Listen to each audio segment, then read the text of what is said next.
Me parece que hay gente que no estuvo ayer, entonces yo también quiero agradecer nuevamente a esta casa por haberme invitado.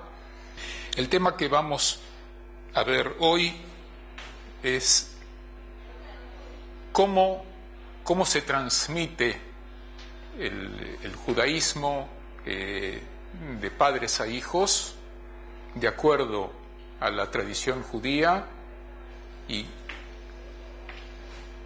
cuál era la vía en las diversas épocas de la historia judía.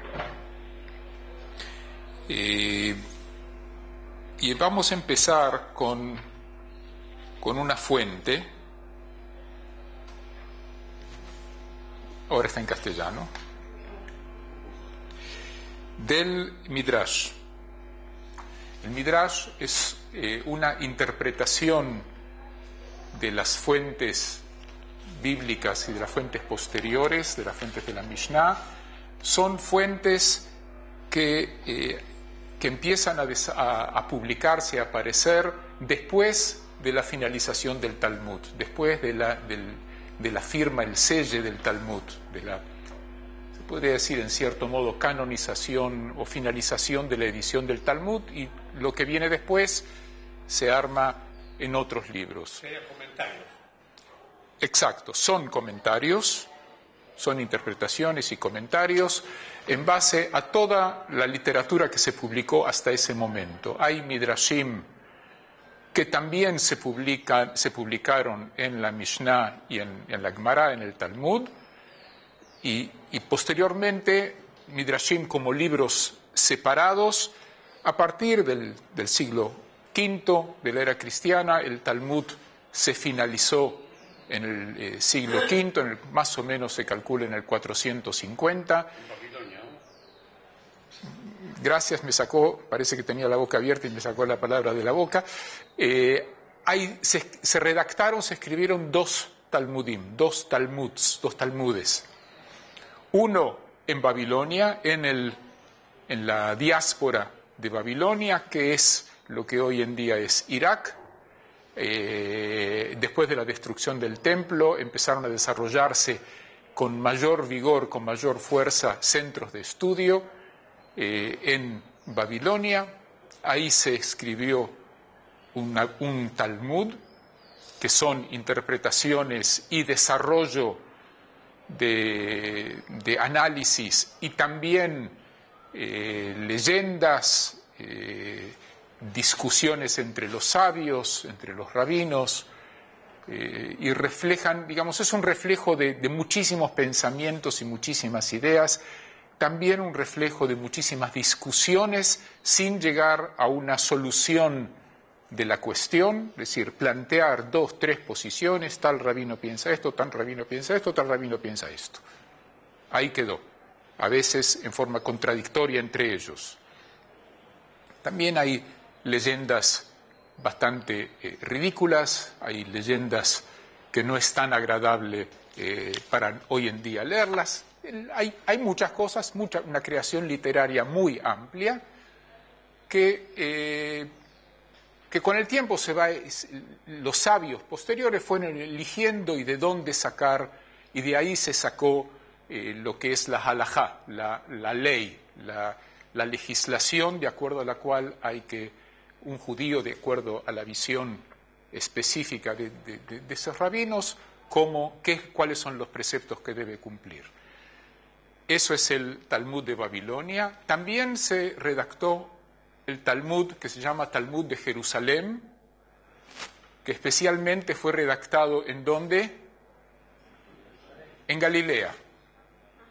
Se lo llama de Jerusalén porque el nombre es más atractivo, pero se redactó en la Galilea, en parte en yeshivot que había en Tiberíades, en parte en Tzipori, en otros lugares de la Galilea inferior. En Tzfat menos, Tzfat no era tan importante en aquel entonces. El Talmud de Jerusalén, el Talmud jerosolimitano, no se lo considera fuente de halajá, el judaísmo rabínico considera que determina la halajá de acuerdo al Talmud de Babilonia, no al Talmud jerosolimitano. Hay diferencias en las concepciones, hay diferencia en las interpretaciones, hay también cierta diferencia en la actitud respecto a cómo debe cumplirse la ley. En rasgos muy generales, se considera que el Talmud de Babilonia tiene mucho más temor de transgredir alguna ley, aunque sea por error, entonces trata de hacer lo que ellos llaman cercos, gdeirot.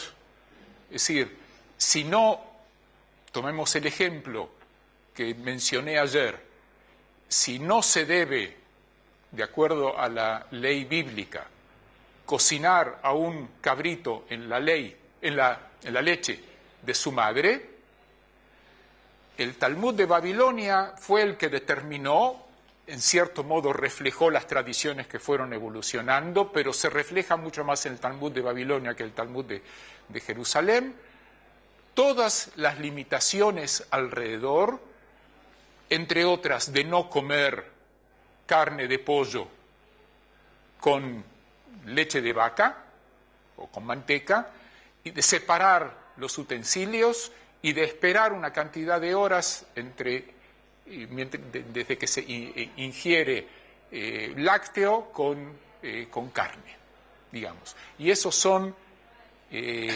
mayores y mayores cercos para evitar que haya alguna transgresión de la mitzvah original. Eso, introducción Talmudim. Después fue evolucionando, se continuó la producción de interpretaciones y de explicaciones, y los midrashim,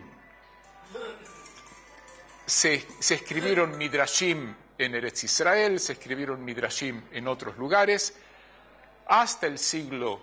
hay midrashim hasta el siglo XII de la era cristiana, y son interpretaciones y cuentan cosas que ahora vamos a ver un ejemplo de él. Y gracias a estos midrashim se conoce mucho, y vamos a ver cómo algunos ejemplos que nos van a dar cierta imagen de qué es un midrash.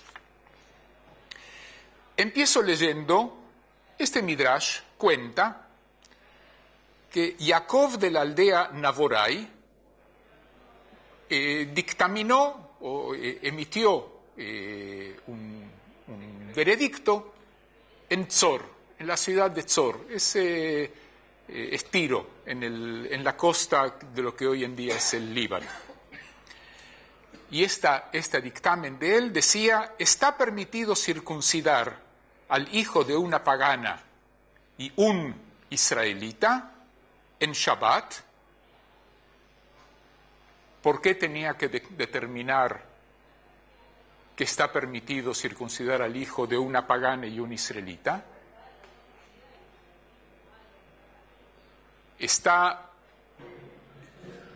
Circuncidar en Shabbat se puede solamente a judíos. Es decir, el deber de circuncidar, el acto de circuncidar es un trabajo.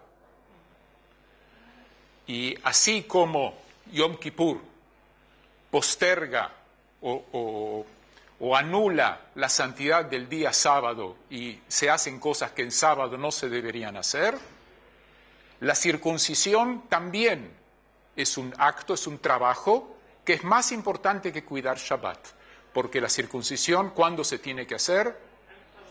Al 8º día del nacimiento del niño.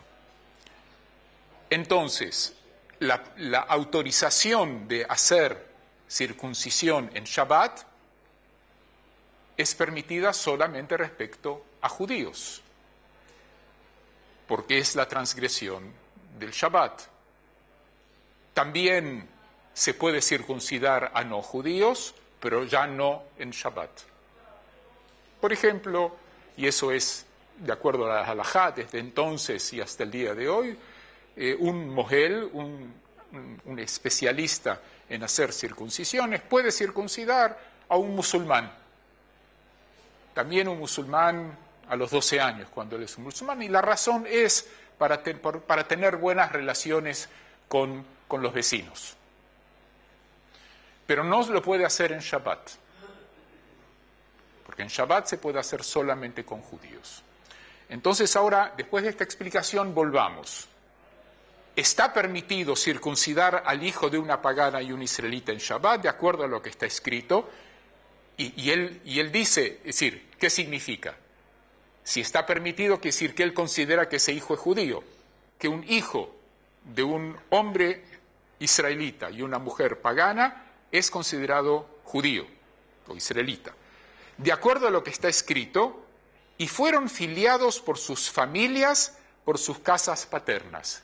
Eso es en el versículo de Bemidbar, de Números, en el capítulo 1, versículo 18. El que quiere escucharlo en hebreo, Vayitialdu al mishpechotam lebeit avotam. Beit avotam, la casa paterna, la casa de los padres. Entonces él dice, la organización de las tribus de Israel eran de acuerdo al padre. De aquí que se pertenece a la familia paterna y no a la materna. Viene Rabbi Haggai y le dice, tu dictamen no es correcto, ya que está escrito, hagamos ahora un pacto con nuestro Dios de echar a todas estas mujeres y a quienes nacieron de ellas. Ese es en el libro de Ezra.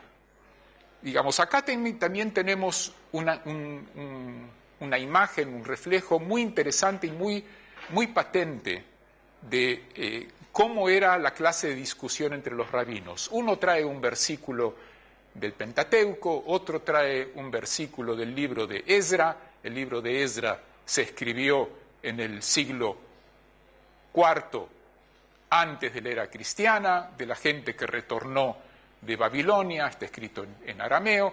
Digamos, hay una diferencia acá de desde el punto de vista de la redacción, de por lo menos 3-4 siglos, pero traen los versículos y tratan de fundamentar lo que ellos piensan con versículos de entonces.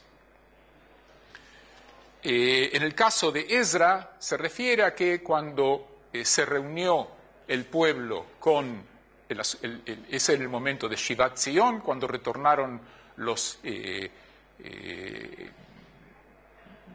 los expulsados, los que exiliados, gracias. En Babilonia retornaron a Eretz Israel por orden del rey Ciro, el rey persa. Ezra juntó al pueblo. El pueblo los que se habían quedado en Eretz Israel, habían tenido relaciones con las mujeres samaritanas, que eran las mujeres es decir, el pueblo que quedó en Eretz Israel, no todos eran de la tribu de Judá, había también los babilonios, habían traído, o los asirios, 150 años, habían traído pueblos de otros lados para mezclar las poblaciones y evitar que haya rebeliones. Así surgió el pueblo samaritano, de Samaria, de Shomrón. Habían formado familias. Entonces Ezra ordena que expulsen a las mujeres junto con sus hijos. Con sus hijos. Entonces Rabbi Yaakov, el primero, continúa la discusión, le respondió que no se trae testimonio de Ezra, sino de la Torá. Lo que yo dije, Ezra es un libro posterior y la fuente de las mitzvot es la Torá. Y Rabbi Haggai le responde que es de la Torá, de la prédica dudosa de Rabbi Shimon Bar Yochai. Rabbi Shimon Bar Yochai interpreta un versículo y ahora vamos a ver por qué es dudoso.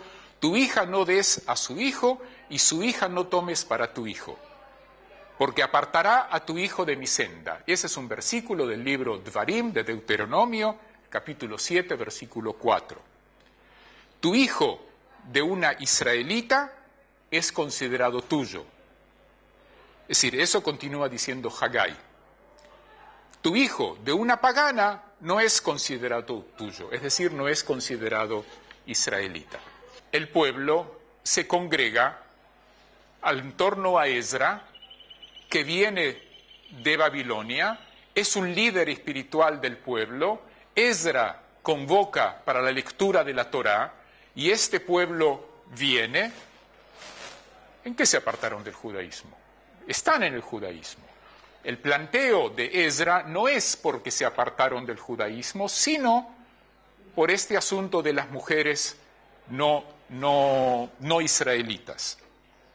Ahora, vamos al versículo que menciona este Rabbi Haggai, y el versículo dice: no conciertes con ellos matrimonios, es decir, no establecer matrimonios con los no israelitas, tu hija no des a su hijo,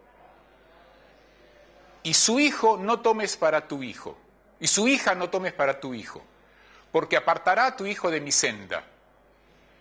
Y el cuento, ¿qué es lo que se dice de Yohanan ben Zakkai? Que él dijo, no dice acá que su hijo apartará a tu hijo de mi senda, sino solamente se refiere a ella, a la mujer pagana con el hijo israelita, y no al hombre pagano con la mujer israelita. Entonces, la interpretación es: solamente el problema es cuando la mujer es pagana, no cuando el hombre es pagano. Y ese es uno de los antecedentes. Esta interpretación se la toma como uno de los antecedentes por qué se determinó que la mujer es la que determina. Pero lo que nosotros tenemos que... ¿Por qué yo traigo esta fuente? Porque todavía en el siglo V, ya 300 años después de lo que nosotros vamos a ver más adelante, de la dictaminación en la Mishnah, que la pertenencia al pueblo se transmite vía materna y no vía paterna, todavía en el siglo V hay discusión. Digamos, lo que indica la primera fuente es que lo que determina la pertenencia al pueblo es el padre y no la madre. Y hay discusión sobre eso. Vamos a ver qué es lo que ocurre en varios casos, que no se dice explícitamente en forma de ley, pero conocemos la historia, cuentan cuentos, y vamos a tratar de entender qué es lo que pasaba en base a estos cuentos. Por ejemplo, en el libro de Génesis, en Bereshit, en el capítulo 46, versículo 20, se cuenta que José, el hijo de Jacob, Yosef, tuvo hijos. ¿Y quién le dio los hijos? Es decir, ¿a quién tomó por mujer? A Asenat, hija de Potifera, sacerdote de On. La hija de un sacerdote de culto egipcio. Claramente esta mujer no era israelita. Y tuvo dos hijos, a Menashe y a Efraín. La pregunta es, ¿qué pasó con estos hijos? ¿Se los reconoce como israelitas o no se los conoce como israelitas? Seguro que se los reconoce como israelitas. Eran líderes, eran jefes de tribu o eran los padres de, por lo menos Efraín, de la tribu más importante y más grande de las 12 tribus que se asentaron en la tierra de Israel. La tribu de Efraín era la más grande, fue la que, en 3 capítulos más adelante, en el capítulo 49, cuando Jacob bendice a sus hijos, en lugar de Yosef, bendice a sus nietos. Y los bendice, y las bendiciones que da a Menashe y Efraín, y que en realidad, no porque sea mi nombre, pero a Efraín lo pone antes que a Menashe, y por eso viene la bendición que los padres dan a sus hijos en marcos religiosos todos los Shabbatot, o cuando se hace un bar mitzvah, Yesimcha Adonai que Efraim u Menashe, te bendiga Dios así como bendijo a Efraim y Menashe. Jacob bendice a estos dos nietos bendiciones mucho más positivas y mucho más generosas y buenas que a todos sus hijos, que a todos los hermanos de José. Quiere decir de que no cabe duda que tanto Efraim como Menashe eran considerados miembros del pueblo, y no cabe ninguna duda. Seguimos. De repente, nosotros encontramos en otro midrash, ya un midrash del siglo XIII, Yalkut Shimoni, que dice lo siguiente, que cuenta lo siguiente. Empieza a contar quién era Asenat. Shem, hijo de Hamor, aquí se refiere a la historia de cuando Jacob se asentó en la tierra de Canaán. Cuentan en la Biblia, cuentan que el hijo del príncipe o el hijo del rey de Shem violó a la hija de Jacob, a Dina, y después, para vengarse, los hermanos de Dina, todos los hijos de Jacob, entraron a Shem con una artimaña y los mataron a todos. Shem, hijo de Hamor, capturó a Dina, la hija de Jacob, y se acostó con ella, y ella quedó encinta y parió a Asenat. Y los hijos de Jacob decidieron matarla porque dijeron: en toda la tierra dirán que hay una hija de la prostitución en las tiendas de Jacob. ¿Qué hizo Jacob? Escribió en una placa de oro el nombre sagrado y lo colgó de su cuello y la envió, y todo está previsto ante el sagrado bendito sea. Akol Tzafui, todo está previsto. Dios previene todo. Y bajó el ángel Mijael y la tomó de la mano y la condujo a Egipto, a la casa de Potifera. Porque Asenat era adecuada, un buen shidduch, un buen emparejamiento, era adecuada para José. Y justo la mujer de Potifera era estéril y la crió como a una hija. Y José la tomó como mujer. ¿Qué viene a ser esta historia? ¿Ah? ¿No eran hermanos José y Dina? Sí, pero es una sobrina. Es decir, resulta, sí, pero aquí están hablando no de Dina, sino de Asenat, la hija de la violación de Dina. ¿Qué viene a hacer este midrash? Legalizó la judaidad Aquí hay un problema. El midrash tiene un problema. Más adelante vamos a ver. La Mishnah dictaminó que la transmisión del judaísmo es a través de la madre. Y de repente ve que aquí hay algo que no pega. Entonces tiene que ordenarlo, tiene que solucionar esta contradicción. Entonces viene y cuenta este cuento. Ya es en el siglo XIII, ya son por lo menos 10 siglos después de lo que se estableció en la Mishnah, que es vía materna. 10 siglos después del cambio de la Mishnah, de repente tienen que solucionar una circunstancia incómoda, que hay algo, una contradicción entre las historias que están contadas en el Pentateuco y los dictámenes de lo que es la Mishnah y de lo que es la ley ya en el siglo XIII. Eso ya era ley, que el judaísmo, la pertenencia al pueblo, es vía materna, es matrilineal y no patrilineal. Pero esto no es todo. El mismo Midrash, también Yalkut Shimoni, en otro lugar, cuenta otra cosa más. Hay mujeres piadosas que se convirtieron. Ya aquí habla de conversión. En el Humash, en el Pentateuco, en la Biblia, no existe el concepto de conversión. ¿Ok? No se convirtió. Ella siguió detrás, le dijo, tu pueblo es mi pueblo, tu Dios es mi Dios, y listo. Y siguió. No es conversión.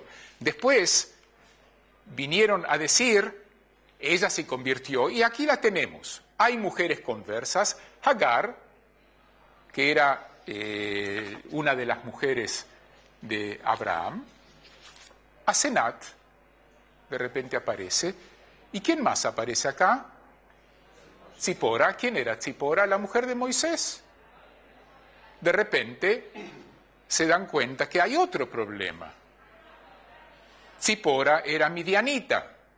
Inclusive dicen que era de piel un tanto oscura. Hija del sacerdote de Midian, de Yitro, pero la hermana de Moisés le dice, ¿qué trajiste esta negra, esta Cushit?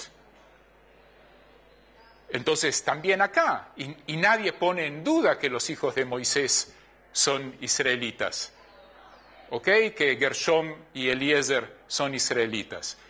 Y sigue, y Shifra, Pua, que eran las mujeres, las parteras en Egipto, que ayudaban, parece que no eran israelitas, pero ayudaban a parir o a dar a luz a los chicos israelitas, y la hija del faraón, que salvó a Moisés, y Rahab, la señora de Jericó, que dicen que era prostituta en Jericó y que ayudó en Jericó y que ayudó a los espías que vinieron a conocer qué pasaba en la tierra de Canaán, y Ruth, y Yael, una mujer de Yael Eshet Heber Keini, del clan de Keini, que mató a Sisra en la época de Dvorá, en la época de los jueces.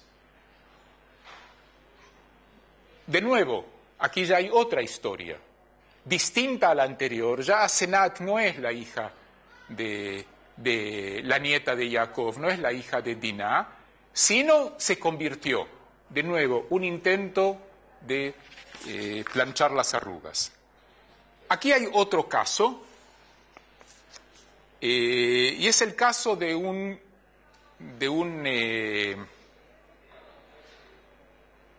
también de una violación. La violación de una mujer israelita por un egipcio en Egipto, y cuando salen de la tierra de Israel, la mujer junto con su hijo van con todo el pueblo. Y les leo, y ocurrió que el hijo de una mujer israelita y de padre egipcio se peleó en el campamento de un hombre de Israel. No quiero entrar en los detalles de entender exactamente qué fue lo que ocurrió, porque va a llevar demasiado tiempo y quiero dedicar el tiempo a nuestro tema.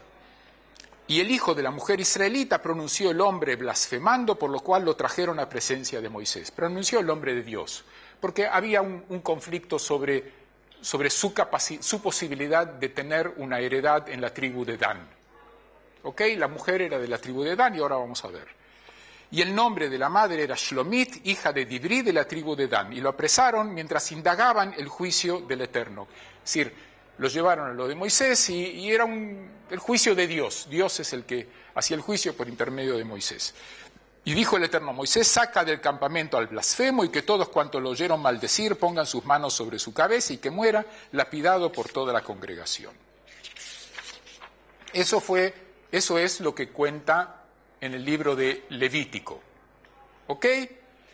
Y Alkut Shimoni, de nuevo, el Midrash del siglo XIII, se refiere al hijo del egipcio que vino a armar su carpa. Él quería armar su carpa en el campamento de Dan, con la tribu de Dan. El pueblo de Israel estaba dividido en campamentos de acuerdo a las tribus. Le preguntaron quién era que armaba su carpa con la tribu de Dan, y respondió que él era hijo de una hija de Dan. Y le respondieron que los campamentos son de acuerdo al padre, no a la madre. Y fue juzgado por Moisés, y salió culpable y maldijo a Dios, y eso fue después lo que cuenta la Torá, y es hijo de un egipcio. Y a pesar de que no había bastardos en aquella época, él era bastardo. Y el hecho que estaba con los hijos de Israel indica que se convirtió.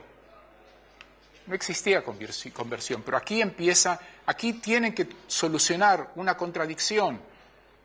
Si es de acuerdo a la madre, entonces él tendría que tener derecho a estar en el campamento de Dan, sin problema, pero él era hijo del egipcio. Esto indica claramente que en la época bíblica la relación, la pertenencia al pueblo era por vía paterna, y más adelante vamos a ver una demostración más. En la Mishnah cambia por primera vez, aparece acá en la Mishnah, cuando la pertenencia al pueblo se transmite por vía materna. Y leo: cuando hay consagración de matrimonio y no hay transgresión, el nacido va tras el padre. Ahora vamos a ver qué es la transgresión. ¿En qué casos? En el caso de una mujer, la relación de una mujer con un Cohen, de un Leví o Israel que se casaron, una mujer Cohen, Leví o Israel que se casaron con Cohen, Leví, Israel. Es decir, un casamiento, una unión, no casamiento, no se habla de casamiento, pero una unión que es legítima, que es de acuerdo a la ley. Una mujer de Cohen con un Cohen, una mujer de Leví con Leví y de Israel con Israel. Cuando hay consagración de matrimonio y hay transgresión, y ahora vamos a ver qué es transgresión, el nacido va tras el defectuoso. ¿En qué casos? De una viuda con el sumo sacerdote, una divorciada y la que pasó Jalitzá, no quiero entrar en explicar qué es Jalitzá, con un Cohen, con un sacerdote, es decir, una divorciada no puede unirse con un Cohen, el Cohen no puede tomar una divorciada, eso se mantiene hasta el día de hoy. Una bastarda y netiná, el concepto es residente no israelita dentro del pueblo de Israel, con un israelita, una mujer israelita con un bastardo o natín, toda mujer que no está casada con el hombre que la fecundó, pero que está casada con otro, el nacido es bastardo. ¿Entienden? Es decir, cuando una mujer casada con alguien tiene un hijo con alguien que no es su marido, el hijo es bastardo, mamzer, y no puede, ni él ni su descendencia durante 3 generaciones, no puede casarse con alguien del pueblo de Israel. Y el que fecunda a una mujer en relación de incesto de acuerdo a la Torá. Y toda mujer que no está casada con el que la fecunda ni con ningún otro, el nacido es como ella. Es decir, aquel que no está casada, pero es soltera, y viene alguien, tiene relaciones, la fecunda y tiene un hijo, no hay problema salvo de mujer sierva o de mujer no israelita. Es decir, aquí volvemos para atrás. Entonces, ¿qué es en el caso que sí hay transgresión? ¿Qué es la transgresión? De un israelita con una mujer sierva o con una mujer no israelita. Aquí hay transgresión. Y el hijo va detrás del defectuoso. ¿Quién es el defectuoso? El no israelita. Es decir, el hijo es considerado no israelita. Este es el primer cambio, la primera vez en que aparece un cambio en la definición de quién es judío. Bueno, ya en la Mishnah ya se puede hablar de quién es judío, no solamente israelita. Este es el planteo en una manera muy esquemática que en la época bíblica la tradición era que la pertenencia al pueblo se transmite por vía paterna, patrilineal, y que en la Mishnah, y ahora podemos establecer algunas teorías, por qué se transmitió o se transfirió este derecho a la madre. no al padre, sino a la madre. ¿Qué les parece a ustedes? ¿Cuál puede ser la razón?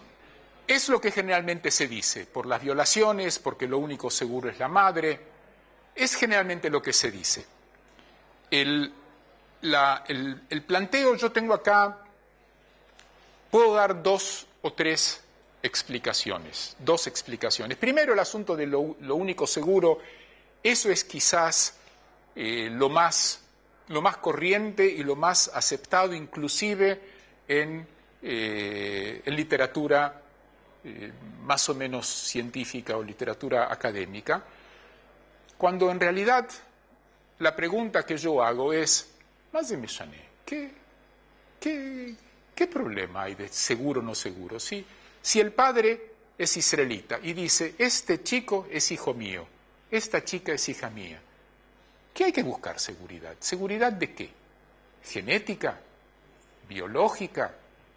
¿Qué seguridad? Digamos, ok, viene una pareja, el padre dice, este chico es hijo mío, yo soy judío, mi hijo es judío. ¿Qué más se necesita? ¿Para qué hay que buscar esa seguridad de saber? Además, la seguridad está si es que alguien estuvo al lado de la mujer cuando dio a luz. Si no, ¿qué cuento es este? Yo tengo una explicación que se basa en algo que leí, que estudié, y es lo siguiente.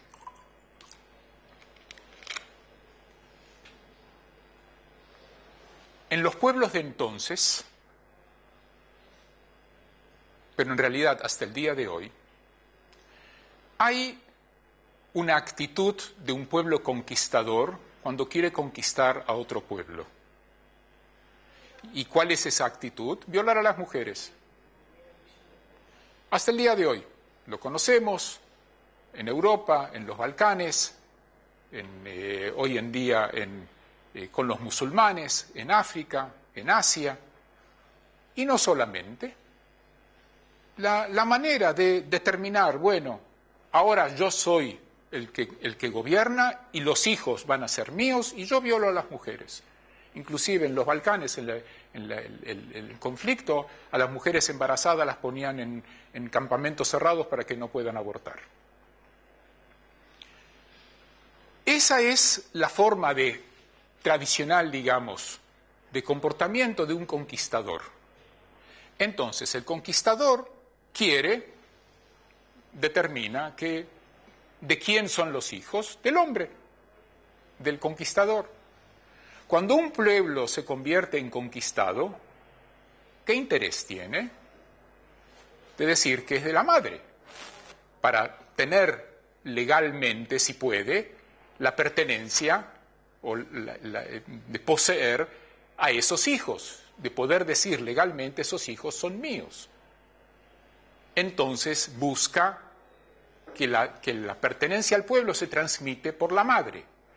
Aquí hay una diferencia de legislación de conquistador a conquistado. ¿Qué fue lo que pasó el pueblo de Israel con la destrucción del segundo templo, la conquista por los romanos?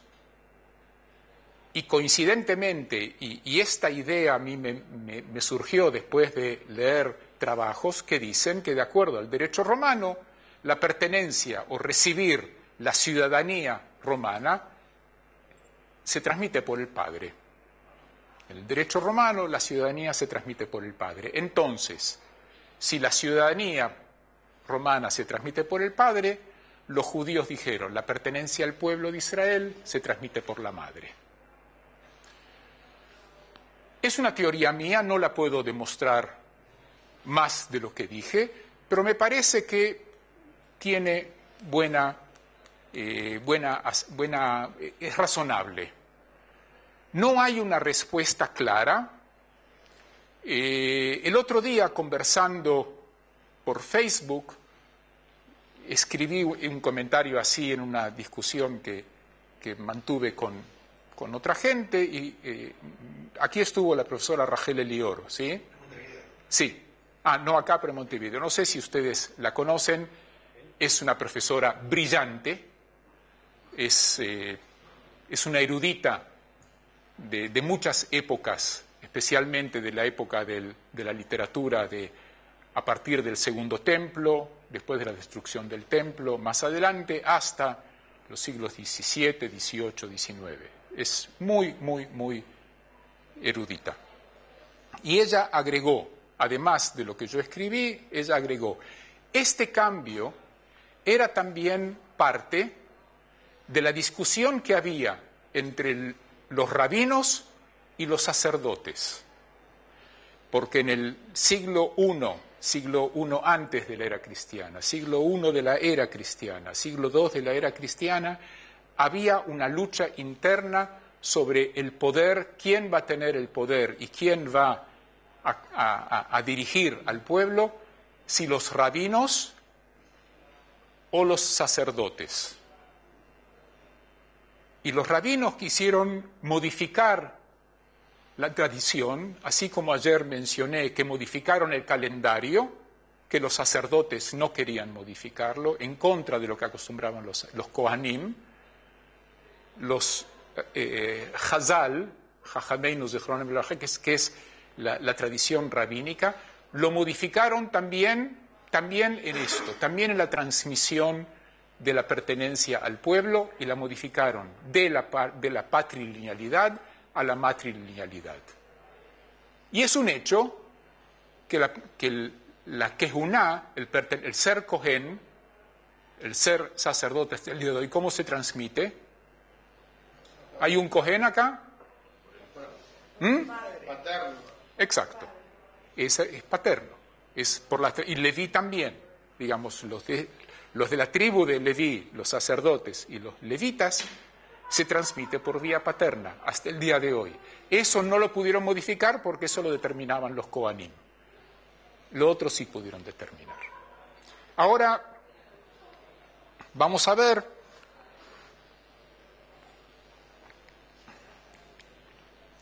la tradición de diversas comunidades. Los caraítas son un grupo que se desarrolló del judaísmo a partir del siglo VIII en adelante, que se opusieron a aceptar, por razones políticas que no vienen al caso, se opusieron a aceptar la ley talmúdica y se aferraron solamente a la ley bíblica. En una época, durante muchos siglos, los caraítas quizás eran más que los rabínicos. Hoy en día son muy pocos. Hay un poco en Israel y hay un poco en Crimea. La tradición de los caraítas es que el judaísmo se transmite por vía paterna. Los judíos de Etiopía, que sus tradiciones culturales religiosas son de la época bíblica, anterior a la Mishnah, se supone que las raíces de la halajá, no es tanto halajá, tampoco ellos lo veían como halajá, pero digamos los preceptos y las tradiciones de los judíos de Etiopía se refieren a la época bíblica. También para ellos conservaron la tradición que la pertenencia al judaísmo es por vía paterna. Les favorecen que también sea por vía materna, pero lo que determina es por vía paterna. ¿Por qué cuento todo esto?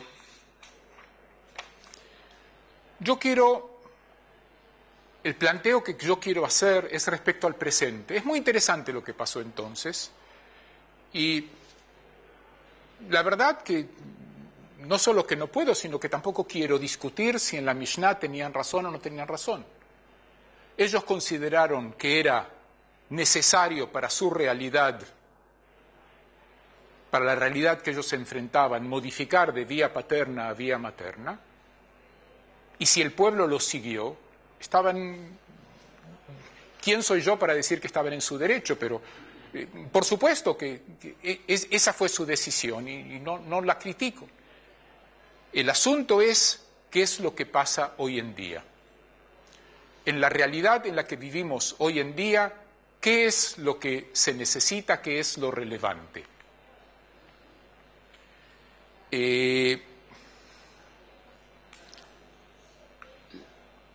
A mi modo de ver, la ley de vientre o la ley, la pertenencia al pueblo por línea matrilineal es muy problemática y no determina y no define de una manera adecuada la realidad en la cual las necesidades del pueblo judío en la realidad en la que vivimos. Tenemos, yo personalmente, y seguramente ustedes también deben conocer casos así, pero prefiero referirme a un caso en mi familia, de una prima de mi madre, que en 1960-62, en Argentina, se casó con un hombre no judío, socialista, no era cristiano, no judío, socialista, y era, tanto mi prima como el marido eran uno de mis primos favoritos, y yo era uno de los primos favoritos de ellos, y las relaciones bárbaras. Ellos criaron a sus hijos como no judíos. Más aún, cuando yo le contaba a ella a veces los temas de identidad judía o de la educación judía que siempre me resultaron interesantes e importantes, ella me decía, ¿qué importancia tiene todo esto de educación judía? Mejor que no haya educación judía, tiene que acabarse eso. Y sus hijos, de hecho, son no judíos, a pesar de haber nacido de madre judía.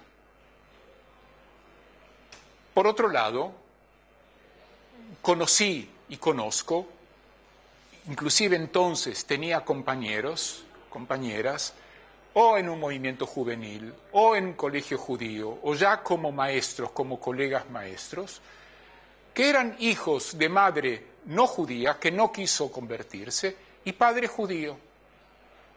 Y ellos fueron educados como judíos. Y eran judíos en todo. Pertenecían, activaban el movimiento, eran morim. No es condición o no es una de las maneras de verificar si es judío o no, pero también hicieron alía. Entonces yo pongo a los hijos de mi prima frente a estas personas, y esto lo tenemos hoy en día, no sé si en los colegios acá, yo sé que en uno de los colegios en México, que lamentablemente ahora se cerró, aceptaba hijos de casamientos en los cuales la madre era no judía y el padre judío, los aceptaba y se educaban como judíos. Pero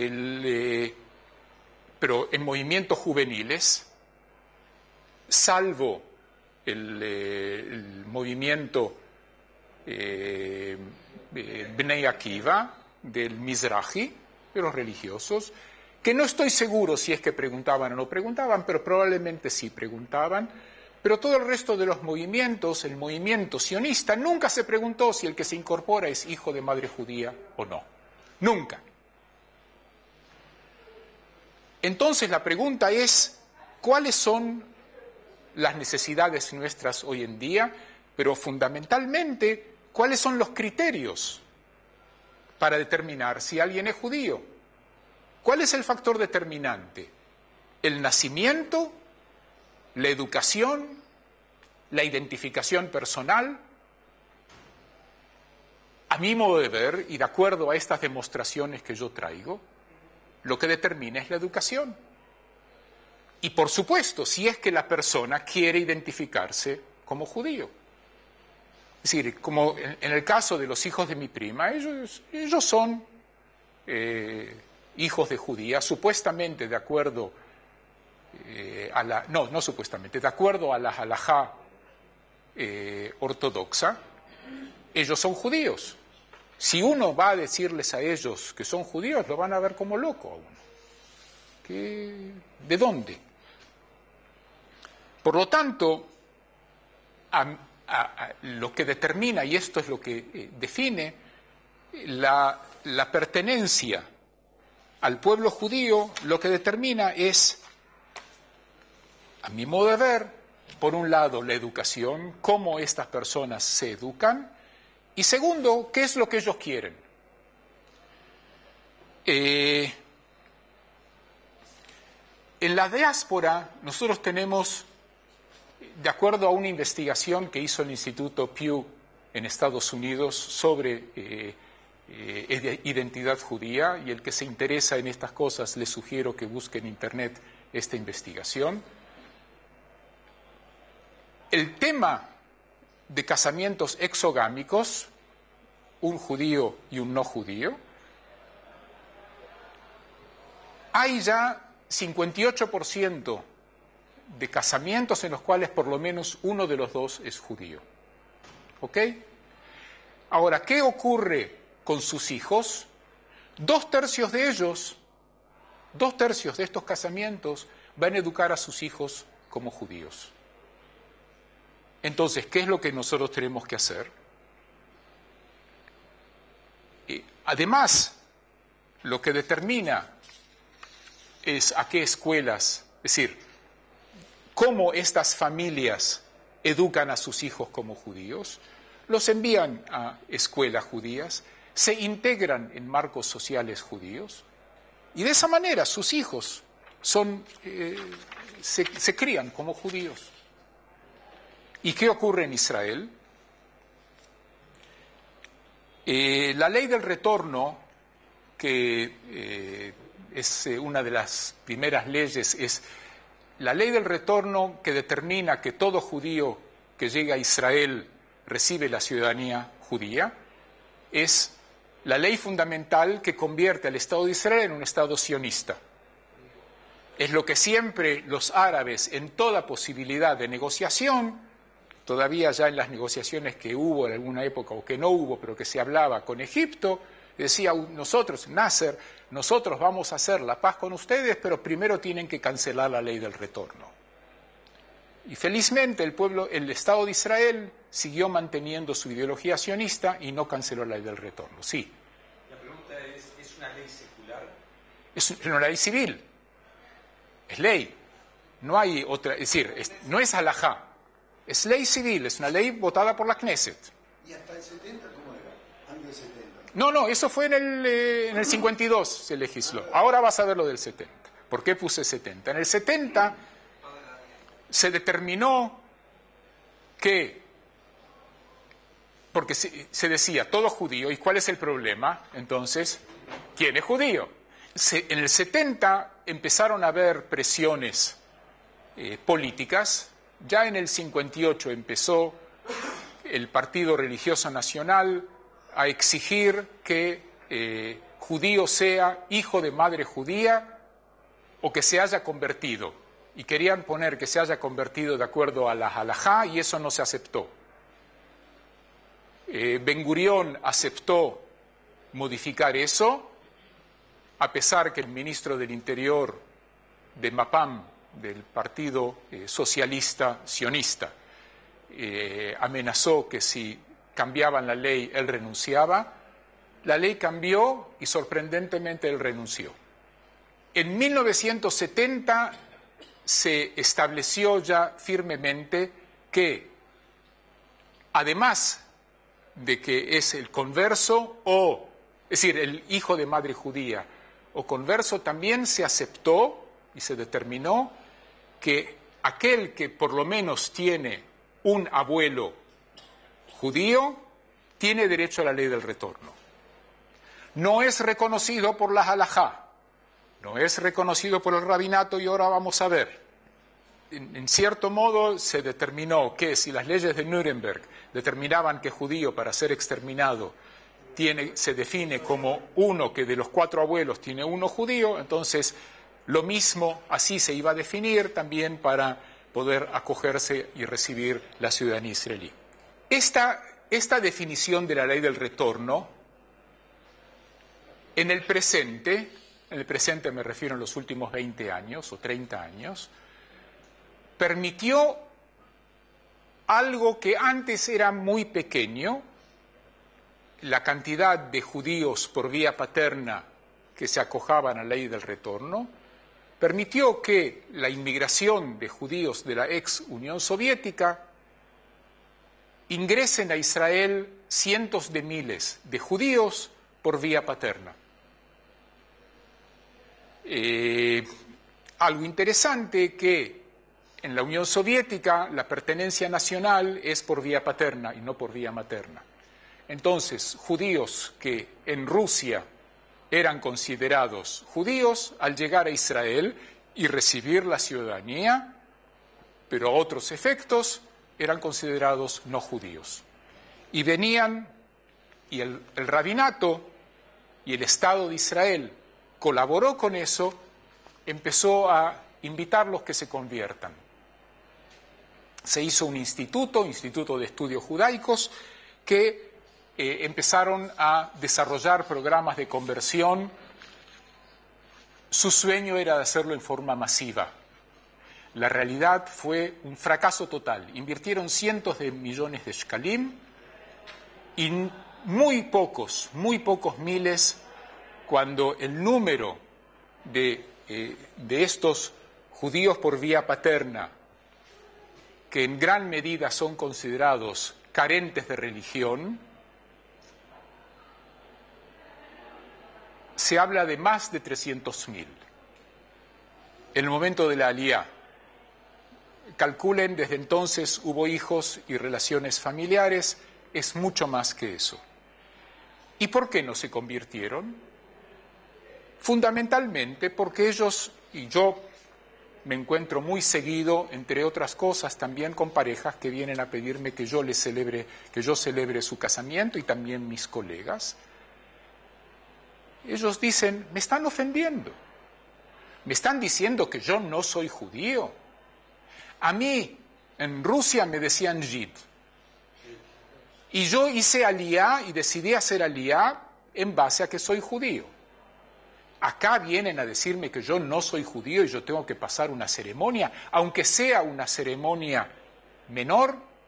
Menos que menos voy a pasar una ceremonia en la cual me obligan a decir cosas en las cuales yo no creo. Es mentir a los que me piden que me convierta, y es mentirme a mí mismo. Hay algunos que lo hacen, dicen, bueno, seamos prácticos, pero la amplia, absoluta mayoría no lo hizo. Y eso frente a decenas de miles de varones que se circuncidaron en los primeros años que llegaron.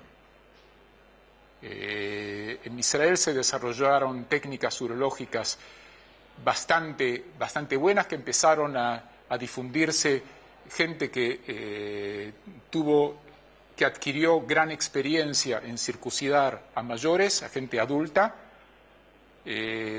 Fueron enviados en proyectos de las Naciones Unidas a África para proyectos, ellos mismos circuncidar a africanos y enseñar a cirujanos africanos cómo hacerlo, en un proyecto de prevención del SIDA.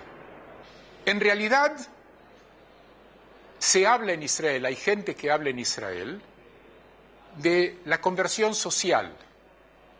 Es decir, no se hace una conversión formal, ritual, sino se vive en la sociedad. Seguramente todos ustedes habrán estado por lo menos una vez en Israel.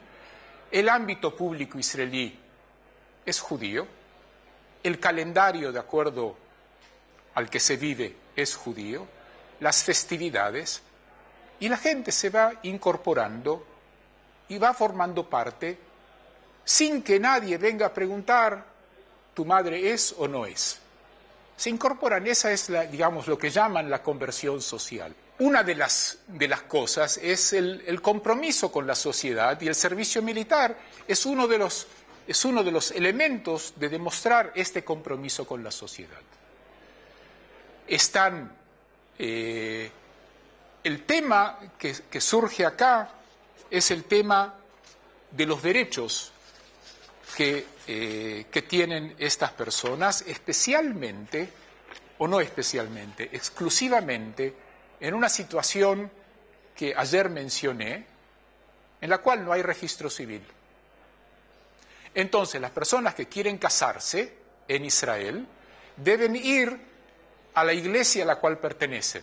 Los musulmanes al tribunal Shar'i, los cristianos a los curas, a las iglesias, y los judíos al rabinato. Pero ellos no son considerados por el rabinato como judíos. Entonces no pueden casarse en Israel. Se está hablando de cerca de 500.000 de ciudadanos israelíes, porque este caso, la gran mayoría provienen de acá, de este sector de inmigrantes rusoparlantes, pero hay muchísimos también de otros lados, también que vienen de América Latina, de Estados Unidos, de Europa.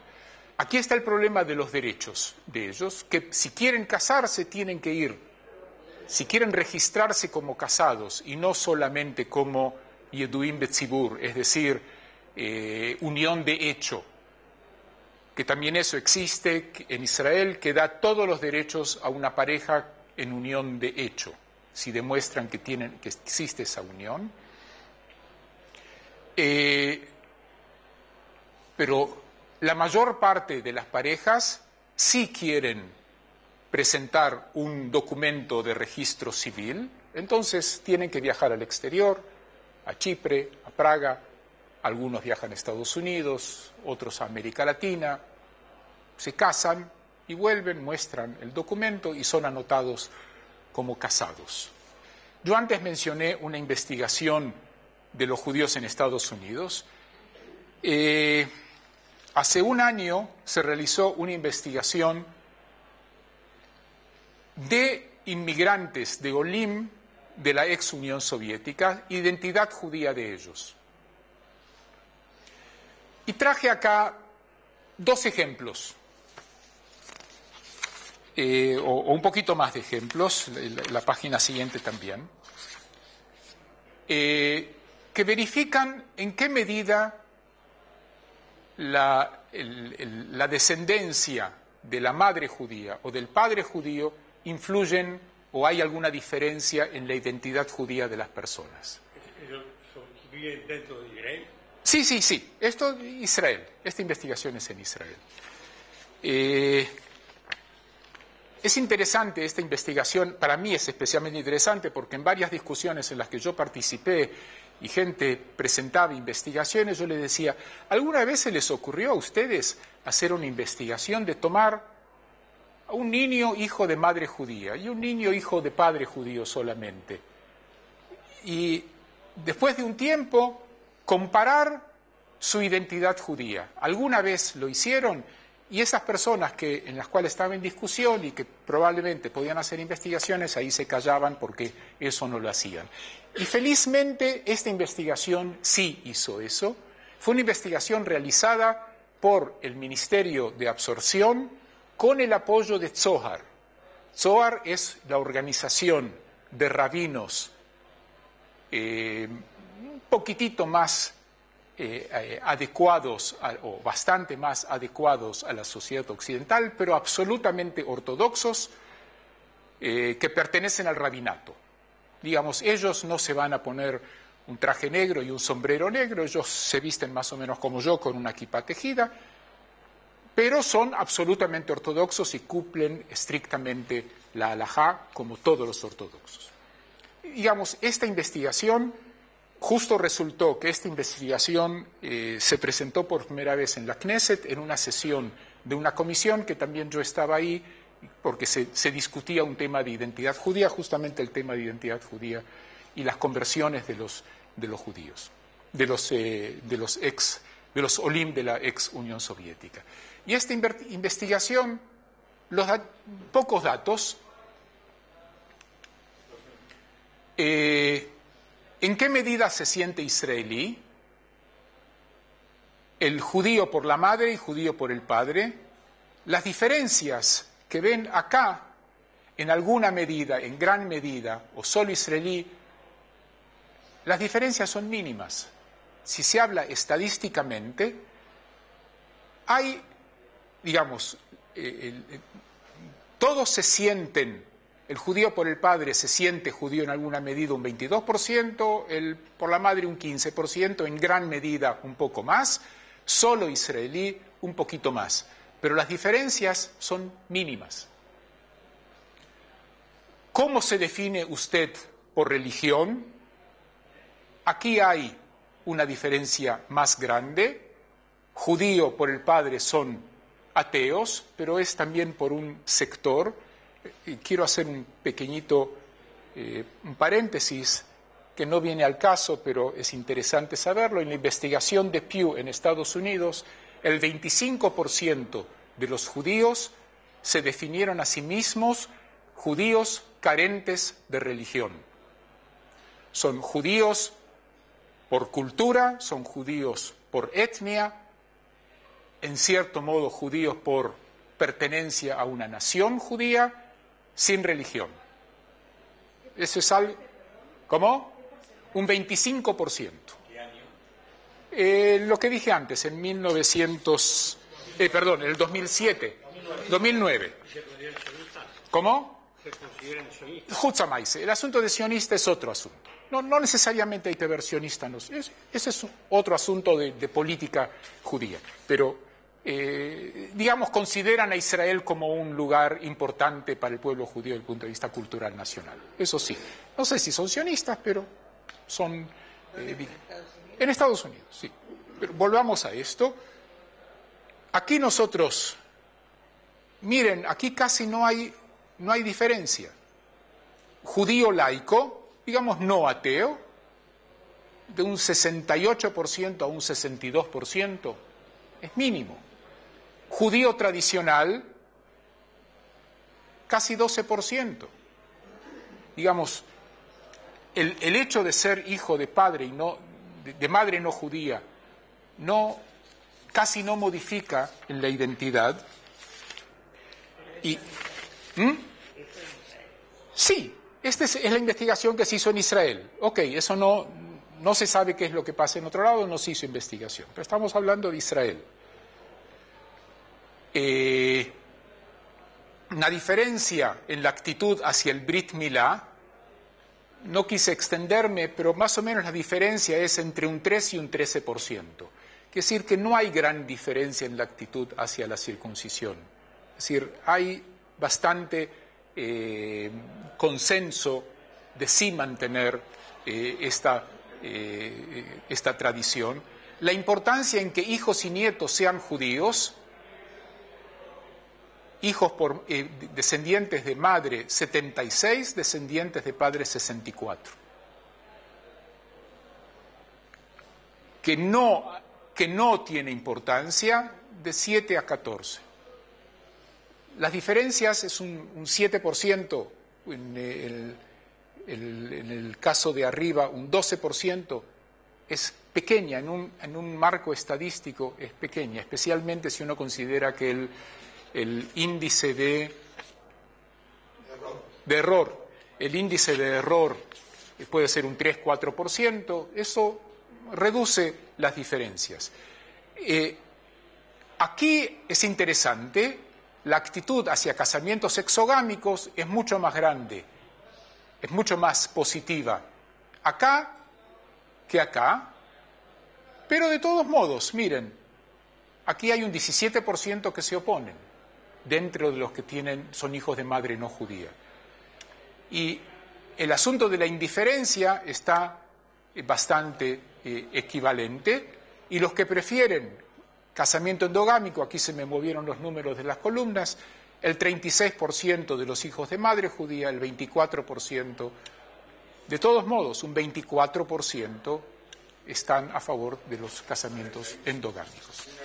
Una lectura macro del cuadro dice que aquellos hijos que serían alágicos, hijos de madre judía, tienen la tendencia a ser más tradicionalistas que los hijos que no son alágicos. Me parece que es una tendencia que así a primera vista en el cuadro salta bastante claro, ¿no?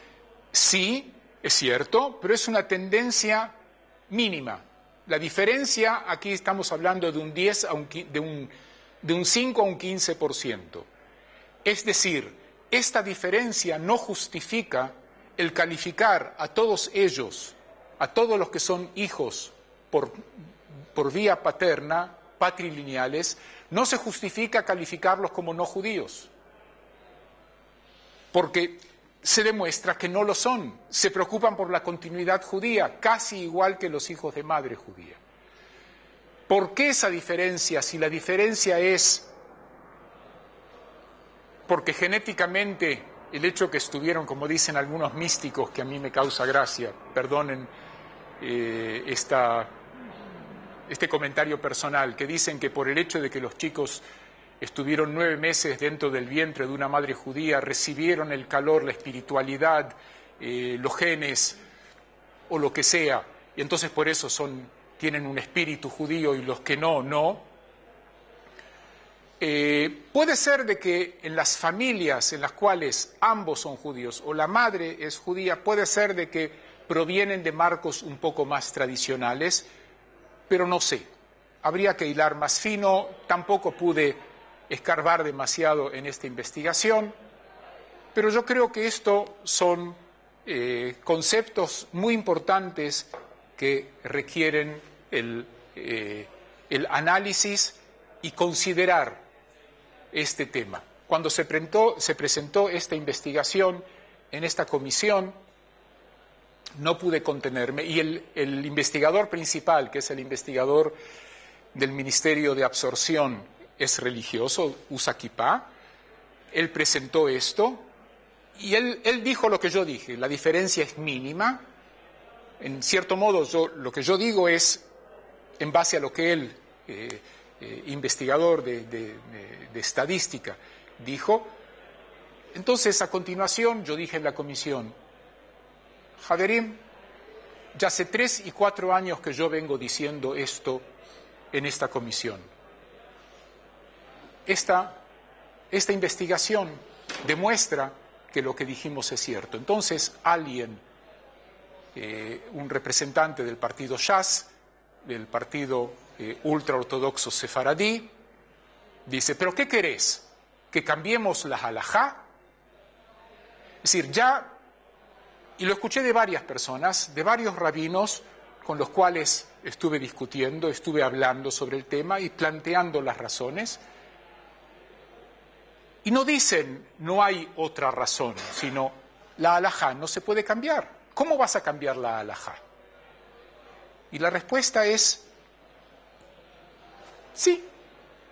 La necesidad del pueblo judío hoy en día para enfrentar la realidad en la cual, con todo lo que hacemos, y yo les digo, yo personalmente, siempre lo dije, participé y me dediqué y me sigo dedicando a educación, y cuando tengo conversaciones con jóvenes y con adultos, yo siempre digo, yo prefiero que los judíos se casen con judíos.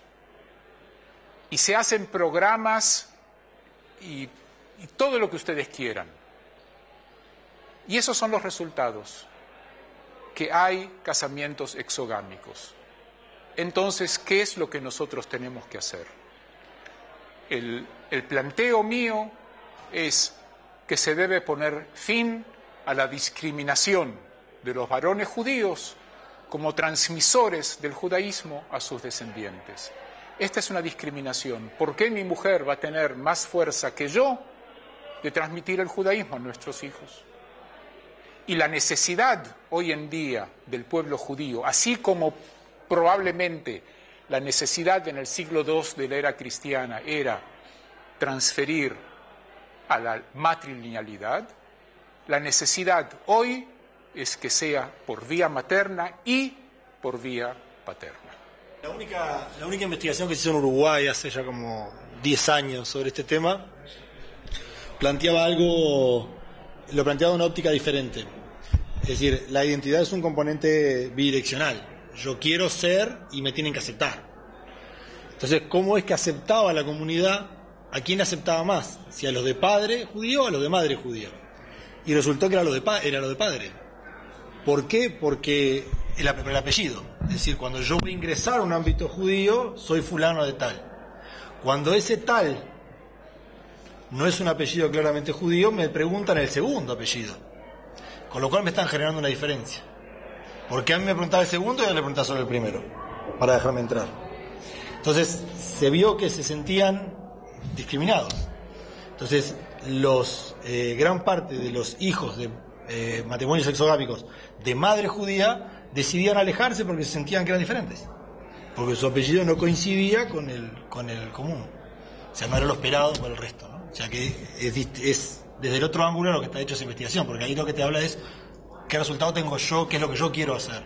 Ahora el otro es qué es lo que los demás quieren hacer conmigo.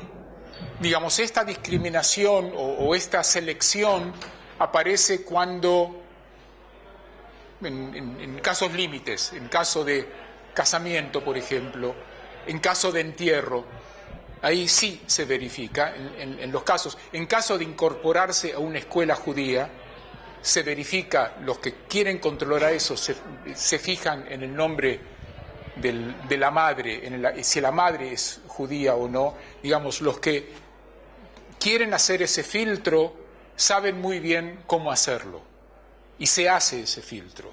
En muchos marcos que yo conozco, hoy en día no hay escuela en México que acepte un hijo de madre judía, de madre no judía, aunque el padre sea judío, y verifican, aunque venga con el apellido Azar o Rabinovich,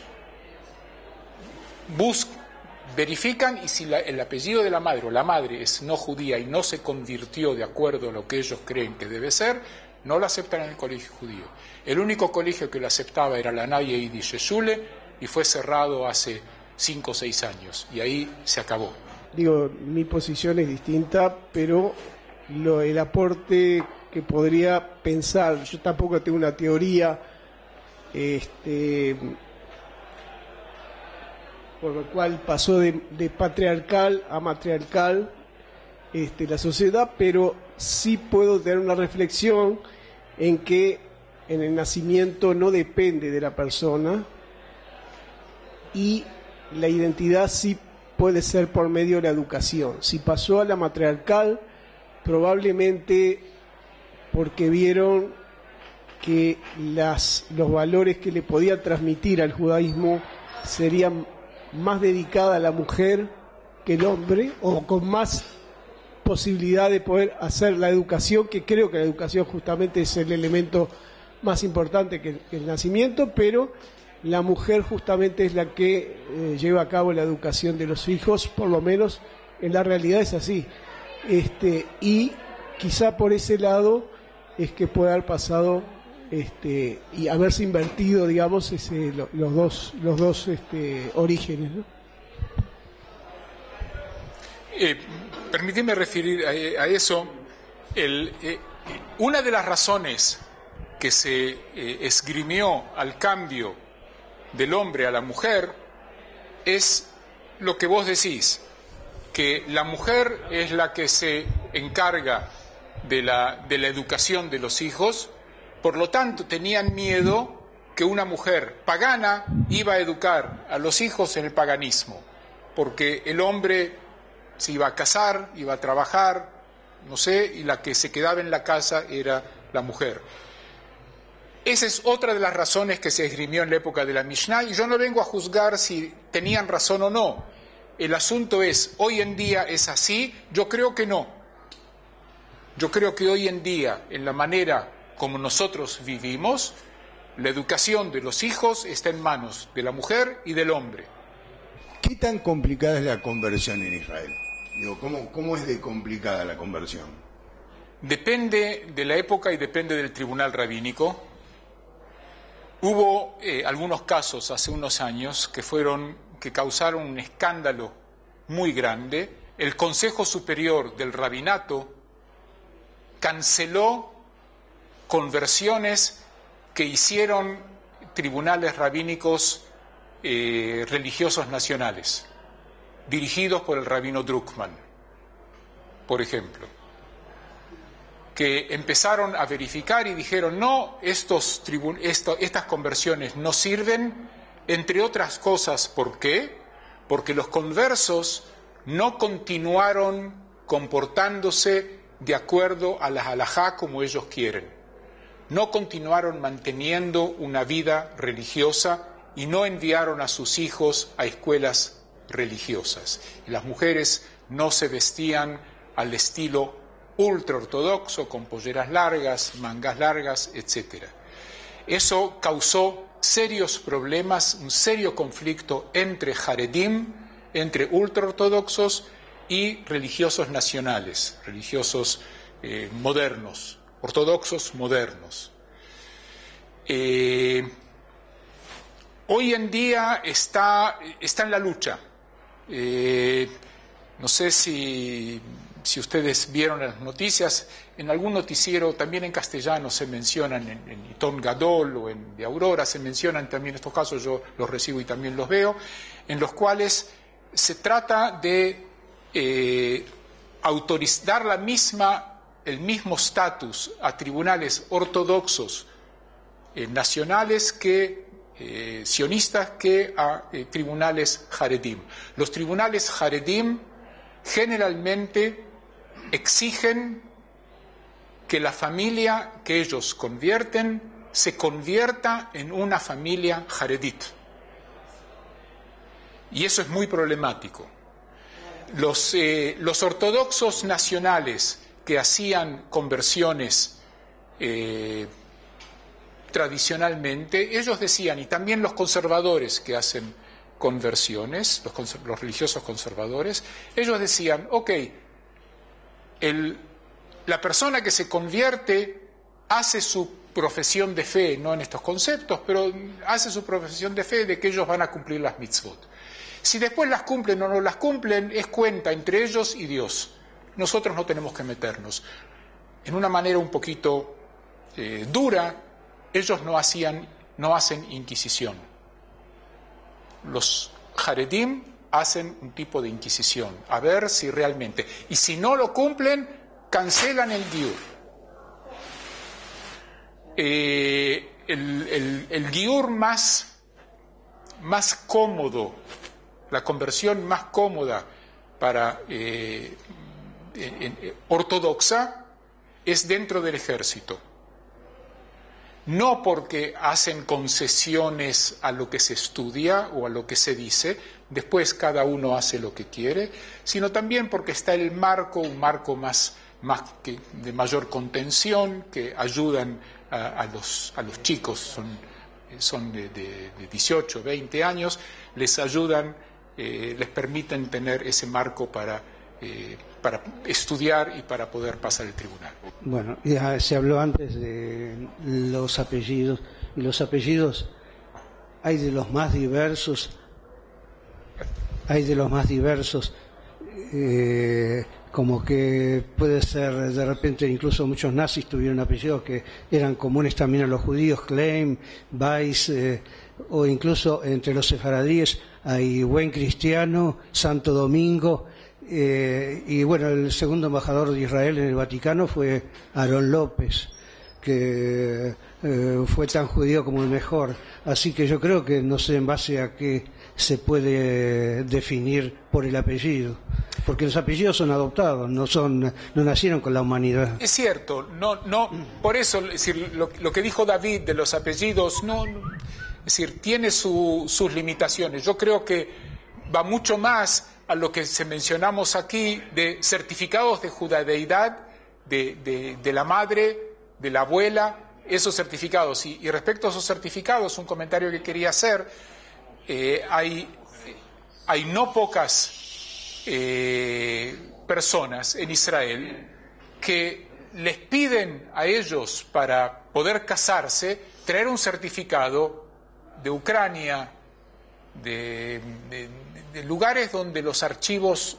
no existen, o de un caso una chica que yo ayudé a celebrar su casamiento, su abuela se escapó en la Shoah con lo que tenía puesto, a duras penas, y fue criada en un lugar donde no había judíos. ¿Y de dónde esa chica, esa abuela iba a poder traer algún certificado? Había monjas que fueron... El asunto es, y en ese sentido, no sé, quizás, como decían los trotskistas, en cierto modo también los leninistas, para que las cosas sean mejor, primero tienen que venir a hacerse muy malas. Puede ser que este proceso rompa este monopolio y lleve al cambio cuando la gente ya no pueda más, y entonces se cambie esta situación. Porque, ¿por qué digo eso? Hay una persona que quizá me voy a acordar el nombre, y si alguno se acuerda le agradeceré. Era miembro de la Knesset del partido Shas, del partido religioso ortodoxo sefaradí, y él empezó a hacer un planteo de, entre otras cosas, que por qué no servir en el ejército, que sí hay que servir en el ejército, que sí hay que trabajar, que no hay que dedicarse toda la vida a estudiar, que sí hay que hacer una visión adecuada en el tema de conversiones. Y él decía, nuestros maestros, los faradim, por ejemplo, Arav Uziel, que fue Rishon LeZion, fue el gran rabino sefaradí en Eretz Israel en los años 30 y principios de los años 40, el rabinato sefaradí tradicional era mucho más moderado y sin transgredir la halajá, pero le encontraba la vuelta en la halajá para poder encontrar una solución y no crear problemas. En gran medida, en el momento que el rabinato se convierte en más y más y más ortodoxo por influencia de los ortodoxos lituanos, de los más extremistas, que Shas, muchos de los de Shas, a este rabino lo echaron de Shas, era también miembro de la Knesset, lo echaron, que por influencia de los lituanos, que todos los líderes de Shas envían a sus hijos, estudiaron y enviaron a sus hijos a estudiar en yeshivot de los lituanos, empezaron a hacer la práctica de la halajá más y más inflexible. Quizás eso ayude a que la gente diga basta. Si la situación es más moderada, se puede ir nadando con la corriente. Te voy a hacer una pregunta utópica, quizás absurda, pero digo, vamos a suponer que vos vas a la Knesset y la Knesset está a favor tuyo en mayoría, es utópico, y te está diciendo la Knesset que propongas algo, y a mí me está dando un poco miedo, aunque me contradiga con mi forma de pensar. ¿Podíamos tener un judaísmo alejado totalmente de la halajá? ¿Qué podrías proponer vos? Si hoy en día la halajá cambiara, nosotros tendríamos muchos menos personas que van a necesitar de nuestra ayuda. Porque hay mucha gente que no tendría ese conflicto. De todos modos, la Knesset no es la que cambia la halajá. La Knesset es la halajá la cambian los tribunales rabínicos. Y no se van a animar a cambiar la halajá. La esperanza que nosotros tenemos de la Knesset, también, quizás un día antes que venga el Mesías, es que haya un registro civil. Y que cada cual pueda manejar su vida personal de acuerdo a sus creencias y que el Estado no imponga nada. Pero este mensaje que yo transmito acá es algo que viene a decir, señores, aquí hay un conflicto que la halajá no nos soluciona, y no solamente que no nos soluciona, no es una revolución, sino es simplemente retornar ampliamente a las fuentes. El hecho de que el judaísmo se transmita por vía paterna no es extraño al judaísmo. Uno es, por vía materna es judaísmo y por vía paterna es judaísmo.